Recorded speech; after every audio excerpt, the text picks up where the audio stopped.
Hello दोस्तों, aldehyde, ketone एवं carboxylic अम्ल नामक अध्याय के इस नेक्स्ट वीडियो में आप सभी का स्वागत है।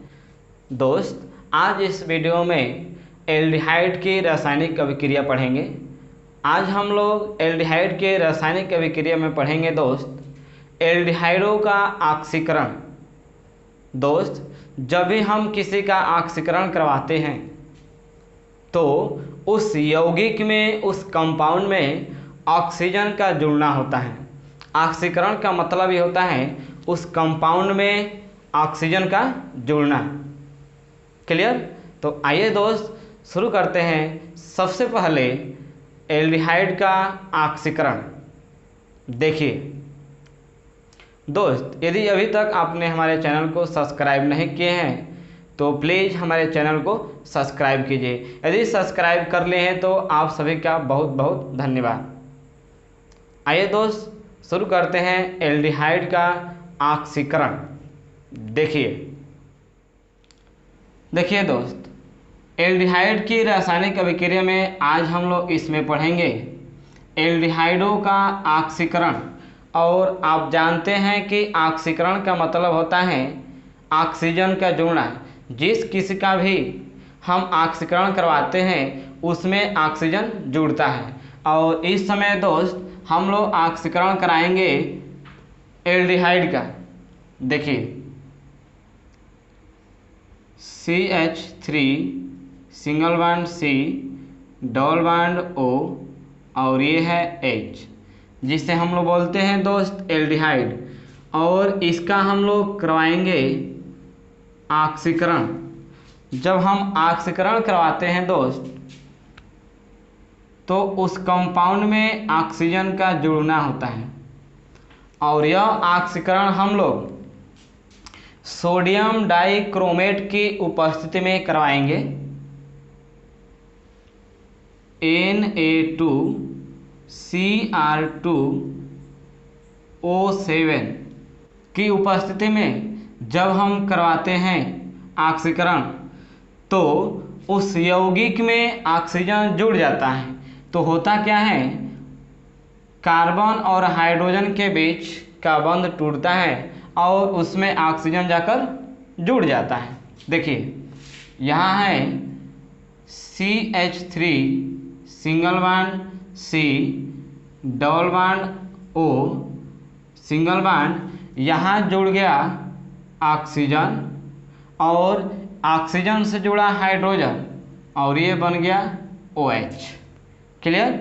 जिसे हम लोग बोलते हैं दोस्त कार्बोक्सिलिक अम्ल।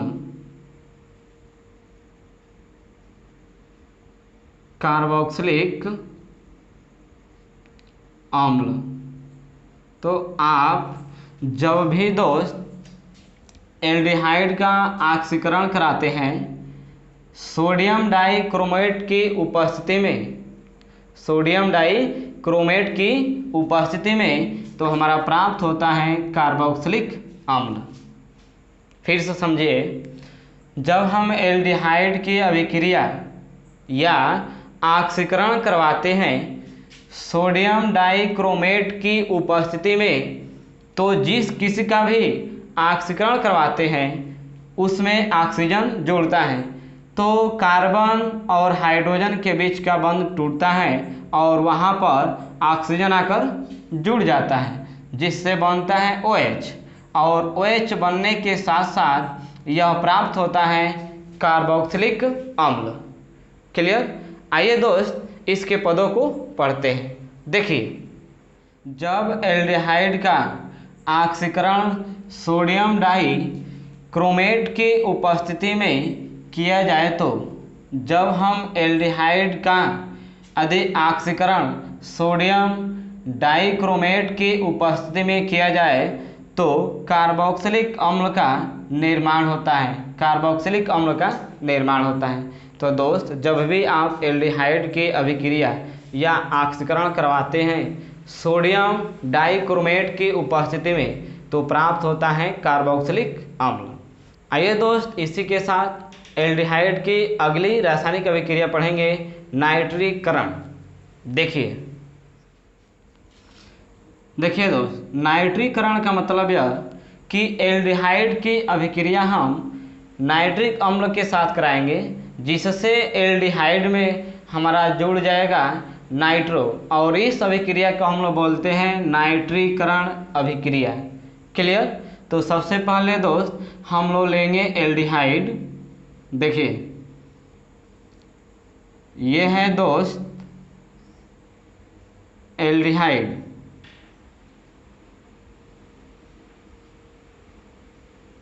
क्लियर। और इस एल्डिहाइड की अभिक्रिया हम लोग कराएंगे नाइट्रिक अम्ल HNO3 सांद्र सल्फ्यूरिक अम्ल की उपस्थिति में H2SO4 की उपस्थिति में जब करवाते हैं तो यहाँ से हमारा नाइट्रो बाहर निकलता है NO2। क्लियर। और यह इस मेटा पर अभिक्रिया करता है और यहाँ से अभिक्रिया करके प्राप्त होता है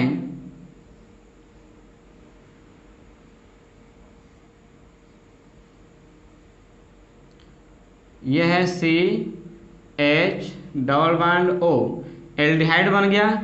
और यह नाइट्रो यहाँ से निकलकर इस मेटा पर अभिक्रिया करता है और यहाँ जुड़ जाता है NO2। क्लियर। और इसमें से निकला OH यहाँ से H लेकर जल के रूप में बाहर निकल गया। क्लियर। तो ये हो गया जल बनकर बाहर निकल गया, ये बन गया M।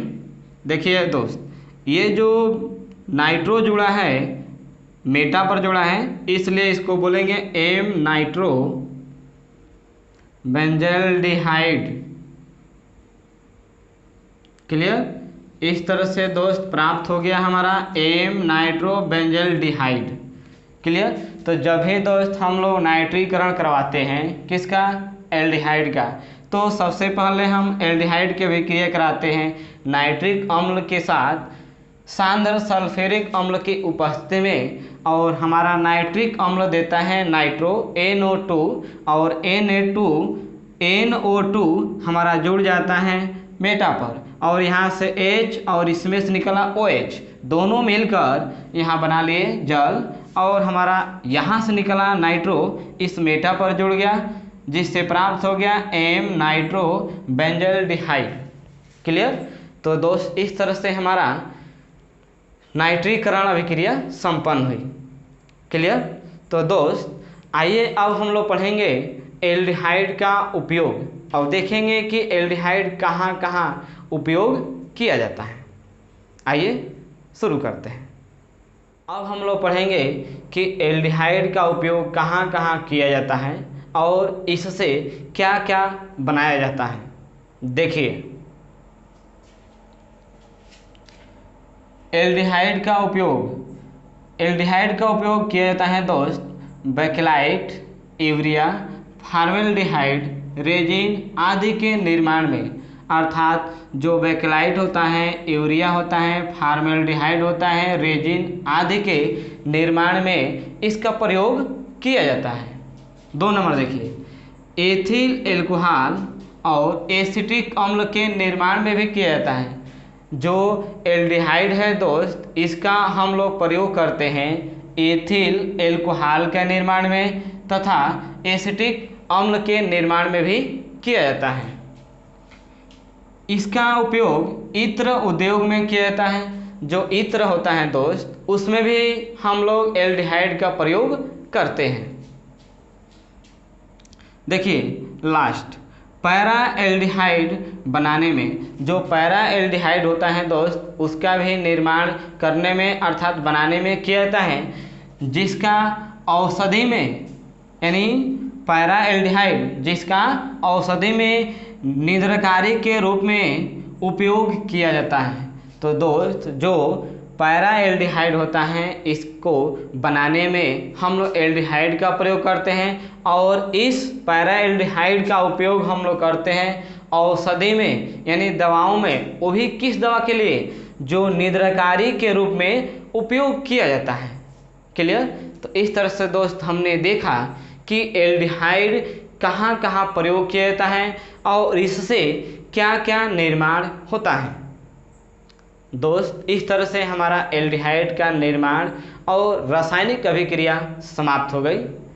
आने वाला नेक्स्ट वीडियो में हम लोग कीटोन का विरचन पढ़ेंगे और ये देखेंगे दोस्त कि किस प्रकार से हमारा कीटोन प्राप्त होता है। क्लियर? तो दोस्त यह वीडियो आपको कैसा लगा नीचे दिए गए कमेंट बॉक्स में ज़रूर बताएं। यदि वीडियो आपको अच्छा लगा हो तो प्लीज़ लाइक करें, शेयर करें और कमेंट करें। यदि अभी तक आपने हमारे चैनल को सब्सक्राइब नहीं किया है तो प्लीज़ हमारे चैनल को सब्सक्राइब करें। So guys, thanks for watching video, press the bell icon for notification. Thank you.